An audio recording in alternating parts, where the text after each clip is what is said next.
Sean muy bienvenidos, esto es otra entrega para el canal Ludwig. Hoy hablaremos de Fidel Antonio Castaño Gil, quien ha sido uno de los personajes más enigmáticos. Poco se sabe de su vida, su personalidad, sus acciones y su posterior desaparición, que son un completo misterio. Se dice que era implacable y cruel con sus enemigos. Se les indica de varias muertes, entre las cuales se pueden mencionar a los candidatos presidenciales Bernardo Jaramillo y Carlos Pizarro. Hijo de Jesús María Castaño y María Rosa Gil, Fidel Antonio nació en Amalfi, en el nordeste de Antioquia, en 1951. De 1,80 m de estatura, era conocedor en armas y un gran deportista. Corría 20 kilómetros diarios, experto en artes marciales y lucha cuerpo a cuerpo. Le gustaba dirigir directamente los operativos contra la subversión. Su apodo de Rambo venía de su fascinación por el actor Sylvester Stallone y su película homónima. Quienes conocieron a Fidel en la intimidad dicen que no dejaba de mirarla. Conocedor de arte como pocos, coleccionista de pinturas y vinos, con propiedades en varios países y excelentes relaciones sociales alrededor del mundo. Pese a su cercanía con Pablo Escobar, Castaño siempre pregonó su independencia en varias de sus acciones. Según algunos que lo conocieron, no era segundo de nadie y tenía intereses distintos a los de Pablo, pero respetaba y apoyaba a Pablo en las decisiones que éste tomaba. Pero era aliado, no empleado. Debido a los problemas que tuvo con su padre, Castaño se trasladó desde muy joven al municipio de Segovia, en donde compró a finales de los años 70 el bar El Minero, desde el cual le dio rienda suelta a su fascinación por los encuentros de gallos y los juegos de cartas. Tiempo después, probó suerte en varias actividades como el contrabando de diamantes en Guyana y Brasil, asaltos a minas de oro y atracos en Medellín con la banda del Mono Trejos. De ahí se cree nació su relación con Pablo Escobar, ya que ambos coincidieron en la misma banda.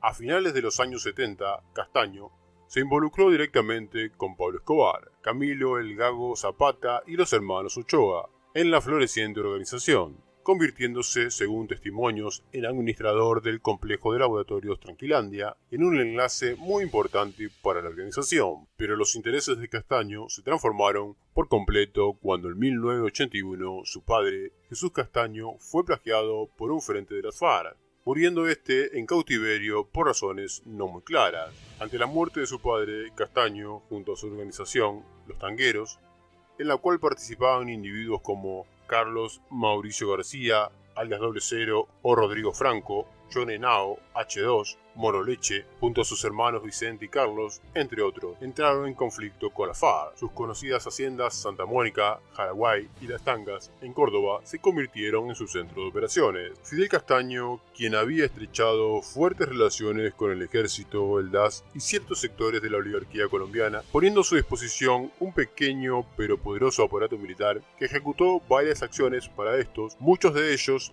planeados desde su inmensa mansión Montecassino de unos 30.000 metros cuadrados en el barrio El Poblado de Medellín. Por esto, en sus primeras etapas contó con la complacencia e inclusive con el apoyo de muchos ganaderos y finqueros tradicionales de la zona.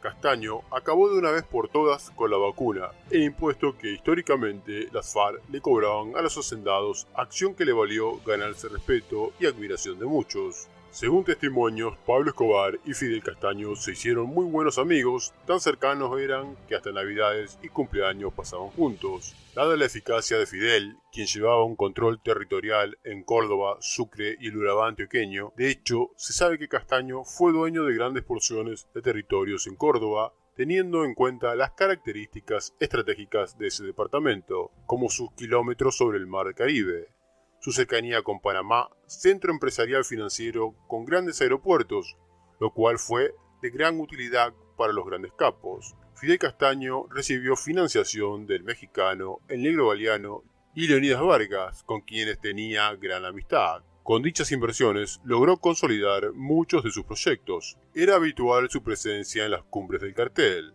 Se dice que a finales del año 1989 estuvo a punto de ser capturado por las autoridades, quienes lo tuvieron cercado en la lujosa propiedad Montecassino en Medellín. Logrando escapar por los sótanos de aquel lugar, saliendo a una propiedad lindera donde lo esperaba uno de sus hombres. Por ese tiempo, Fidel se había comunicado con una radio en vivo donde había reivindicado ciertas acciones realizadas por los extraditables, siendo esta la única cinta de voz que existe de Fidel. Así, Castaño fue hasta comienzo de los años 90 fiel y leal a Pablo Escobar. De la mano de Pablo, Fidel había hecho grandes negocios que lo llevaron a ganar mucho dinero.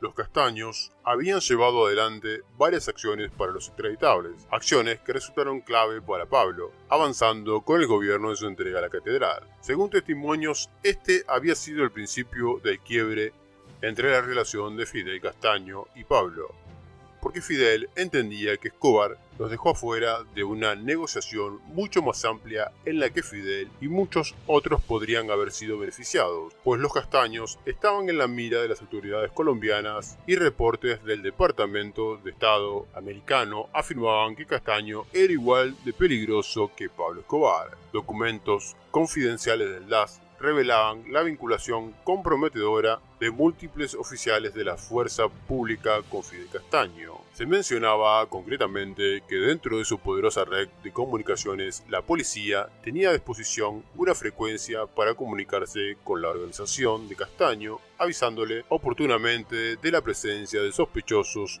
o de la realización de operativos en su contra. Fidel Castaño aparentemente estaba dedicado a otras actividades económicas como la ganadería y la compra y venta de arte, pero siguió siendo muy cercano a Pablo Escobar, con quien seguía manteniendo negocios y visitando durante la estadía de Pablo en la catedral. En 1991 llegó a un acuerdo con el EPL para un cese de hostilidades entre ambos. Por ese tiempo creó la fundación Funpascor, a través de la cual entregó tierras a la población del lugar, donación que fue muy cuestionada porque al parecer las donaciones eran para sus hombres, con lo cual él seguía siendo el dueño. Fidel Castaño, quien había obtenido un amplio conocimiento militar en su estadía por Israel, se convirtió en el líder del grupo perseguidos por Pablo Escobar, los Pepes. Su liderazgo, capacidad militar y sólidas relaciones con diferentes poderes armados, legales e ilegales, Fidel los miró a los ojos y les dijo: partamos del principio de que estamos muertos,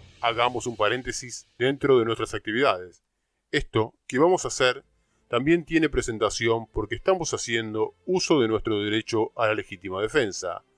De quien nos agrede hay que defendernos. Fidel surgió como el hombre decidido a ponerle el cascabel al gato.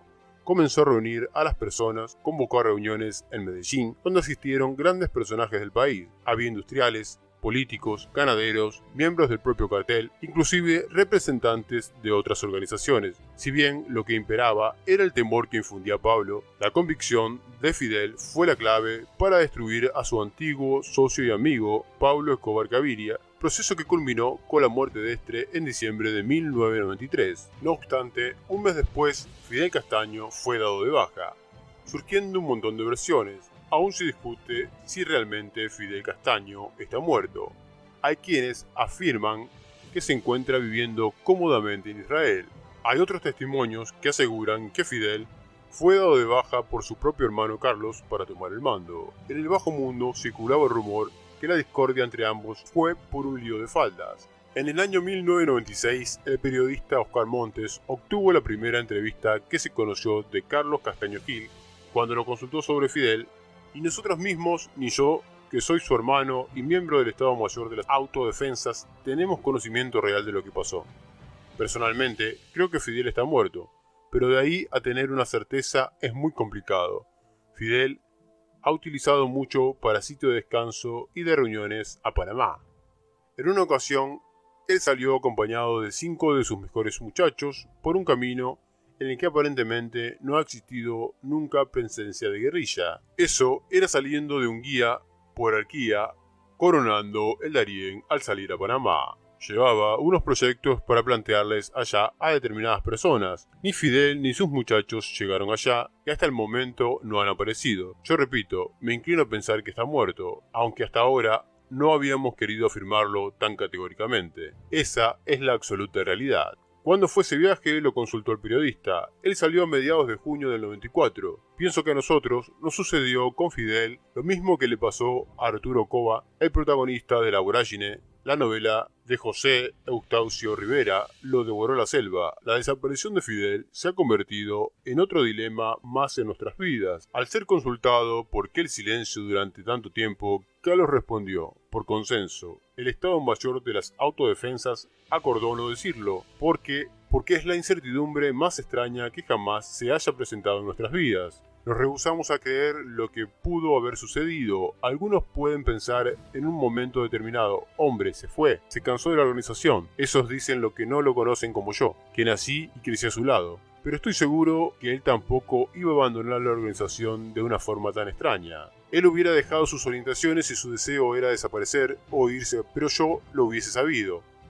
El caso es que el golpe ha sido muy gradual, porque nosotros hemos seguido sus orientaciones. Sin la presencia de Fidel hemos marchado exactamente igual, excepto que para reemplazarlo a él debimos incluir a 3 hombres más en el Estado Mayor. Pero pienso que si la noticia hubiera sido intempestiva, las autodefensas habrían tambaleado. Es que ese es un golpe muy fuerte para todos, para la familia. Se trata del creador, de nuestro líder. Por Dios, habría producido un impacto psicológico tan grande que algunos habrían optado por abandonar la lucha. Lo que pasa es que estamos en una situación en la que ya no podemos abandonar esto. Luego, en su libro Mi Confesión, Carlos Castaño cambiaría algunos detalles de la historia. De todas maneras, la extraña desaparición de Fidel ha dado lugar a un sinnúmero de especulaciones, completamente complementadas con la desaparición posterior de sus hermanos Carlos y Vicente, lo cual alimentó muchas especulaciones al respecto. Años más tarde, Monoliche Roldán